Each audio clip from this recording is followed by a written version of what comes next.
1932 সালে অস্ট্রেলিয়া এমন একটি যুদ্ধ শুরু করেছিল যেটা না ছিল কোনো দেশের বিরুদ্ধে, না ছিল কোনো মানুষের বিরুদ্ধে। সেই যুদ্ধ ছিল বাঘিন এমিউ নামে এই প্রাণীটির বিরুদ্ধে।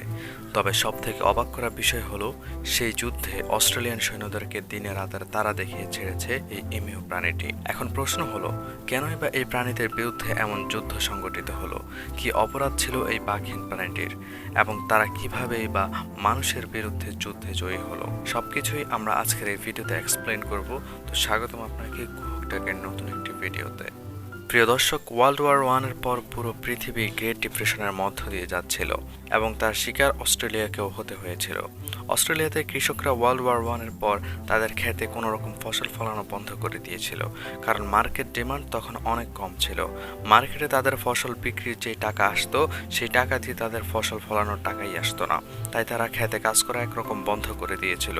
তখন অস্ট্রেলিয়ার সরকার দেখলো যে যদি এভাবেই চলতে থাকে তাহলে তাদের নিজেদেরই খাদ্যের সংকট পড়ে যাবে।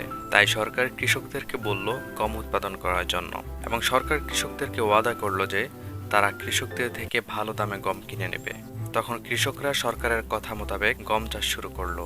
যখন এই ফসল উৎপাদন হয়ে গেল, তখন সরকার নিজেদের ওয়াদা ভুলে গেল এবং কৃষকদেরকে কম রেট অফার করলো। কৃষকরা সরকারের উপর ক্ষেপে গিয়ে সিদ্ধান্ত নিল যে তারা গম বিক্রি করবে না, এবং তারা গম কাটাও বন্ধ করে দিয়েছিল। তবে এমনটা নয় যে অস্ট্রেলিয়া সরকারের গমের কোনো প্রয়োজন নেই। তখন সরকার কৃষকদেরকে একরকম ব্ল্যাকমেইল শুরু করলো যে দেখো, তোমরা যদি সরকারের কাছে ফসল বিক্রি না করো তাহলে তোমাদের ফসল পোকামাকড় খেয়ে ফেলবে, যেখানে তোমাদের কোনো লাভ তো হবেই না, উল্টো পুরো বছরের শ্রমটাই বৃথা যাবে। তবে সরকার জানতো না পোকামাকড়ের থেকেও ভয়ঙ্কর কিছু তাদের জন্য অপেক্ষা করছে, দ্য এমিউ। এই প্রাণীগুলো উট পাখির মতোই দেখতে, তবে এমিউ উট পাখি বিশেষ প্রাণীটি শুধুমাত্র অস্ট্রেলিয়াতেই পাওয়া যায়। এই প্রাণীটির প্রজনন সিজন তখন শেষ হয়ে গিয়েছিল। সমস্যা হলো, তাদের যখন প্রজনন সিজন শেষ হয় তখন তাদেরকে এক স্থান থেকে অন্য স্থানে মাইগ্রেট হতে হয়। তো সেই হিসেবে তারা অস্ট্রেলিয়ার দিকে মাইগ্রেট হচ্ছিল। তখন তাদের নজরে পড়ে খেতে প্রস্তুত থাকা গমের দিকে। তারা তা দেখে আর লোভ সামলাতে পারেনি। 20,000-এর একটি এমিউর দল খেতে প্রবেশ করে এবং রাতারাতি ক্ষেতের সব ফসল খেয়ে একদম শেষ করে দেয়। 5.5 ফুট লম্বা, 45 কেজি ওজনের এই প্রাণীটি খুব সহজে 2 কেজি পর্যন্ত গম খেতে পারে। তাহলে 20,000 এমিউ একটা বিশাল সংখ্যা। তারা খুব সহজেই 20 থেকে 25 একর জমির ফসল ধ্বংস করে ফেলত। 1-2 সপ্তাহ কৃষকরা এদের মোকাবেলা করার চেষ্টা করেছিল, কিন্তু তারা পেরে ওঠেনি, কারণ এমিউ এক ফিল্ড থেকে অন্য ফিল্ডে খুব দ্রুত চলে যেত। 1-2 সপ্তাহে প্রায় 300 থেকে 350 একর জমি শেষ হয়ে গিয়েছিল। যখন এই বিষয়ে সরকার জানতে পারে, তখন সরকার এক মুহূর্ত বিলম্ব না করে সঙ্গে সঙ্গে অ্যাকশনে চলে যায়। তাদের নজরে তখন এই সমস্যার একটি সমাধান ছিল, এবং তা ছিল মিলিটারি অপারেশন। জি হ্যাঁ, আপনি সঠিক শুনেছেন। অস্ট্রেলিয়ান সরকার তখন মিলিটারিদেরকে বলেন যেন তারা এমিউদের বিরুদ্ধে একটি অপারেশন লঞ্চ করে। এটি সত্যি একটি আশ্চর্যজনক যুদ্ধ ছিল, যে যুদ্ধটির নাম মিডিয়া দিয়েছে দ্য গ্রেট এমিউ ওয়ার।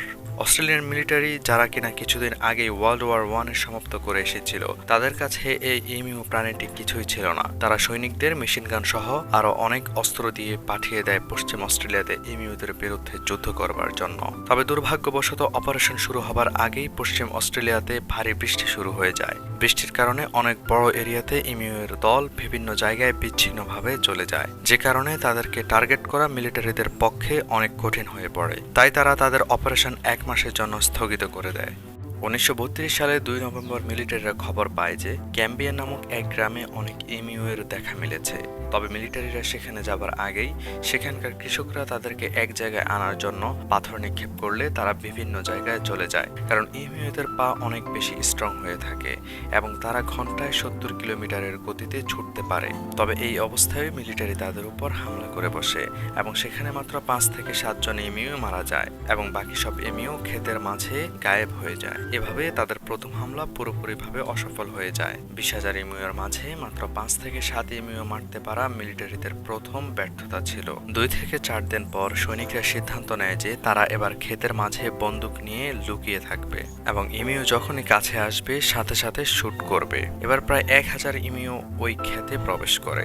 যখন তারা লুকিয়ে থাকা সৈনিকদের কাছে আসে, তখনই তারা ফায়ার করা শুরু করে। প্রায় 24টি এমিউ মারার পর তাদের মেশিন গান জ্যাম হয়ে যায়। দ্বিতীয় দ্বিতীয়বার মেশিন গান ঠিক করার আগে আগে সকল এমিউ ক্ষেতের মাঝে আবারও গায়েব হয়ে যায়। আগেরবারের মতোই দ্বিতীয়বারের মতো সৈনিকরা ব্যর্থ হলো এমিউদের কাছে।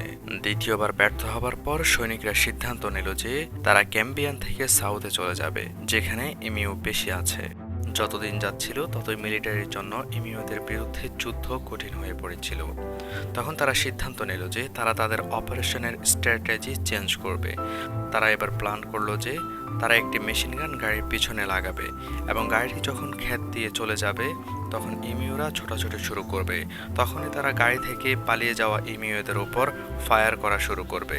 যদিও এই পদ্ধতিটি বাস্তবিক যুদ্ধে ব্যবহৃত হয়ে থাকে, তবে এবার এই পদ্ধতিটি ব্যবহার হচ্ছে বাঘহীন প্রাণী ইমিউদের বিরুদ্ধে।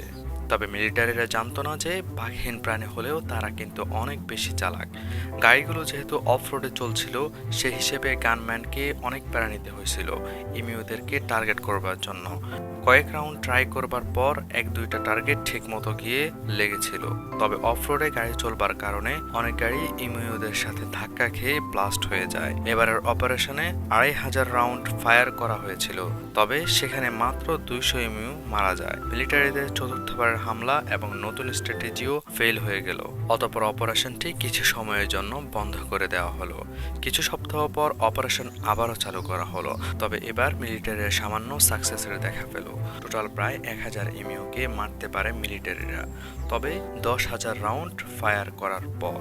এর মানে হলো একটি এমিউকে মারার জন্য 10 বার ফায়ার করতে হয়েছিল মিলিটারিদের।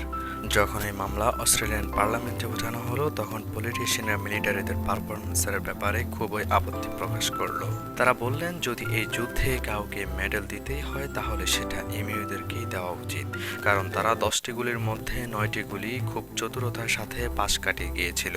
এত ডলার খরচ করবার পরেও 20,000 এমিউদের মধ্যে মাত্র 1000 এমিউসদেরকেই মারা যায়। ওই সময় এই অপারেশনের জন্য $10,000 খরচ করা হয়, যেটা আজকের সময়ে $1,00,000 থেকেও বেশি। এই যুদ্ধ খুবই লজ্জাজনক ছিল অস্ট্রেলিয়ান মিলিটারিদের জন্য। অতঃপর অপারেশনটি পুরোপুরিভাবে বন্ধ করে দেওয়া হয়। এর মানে এমিউস এই যুদ্ধে জয়লাভ করে।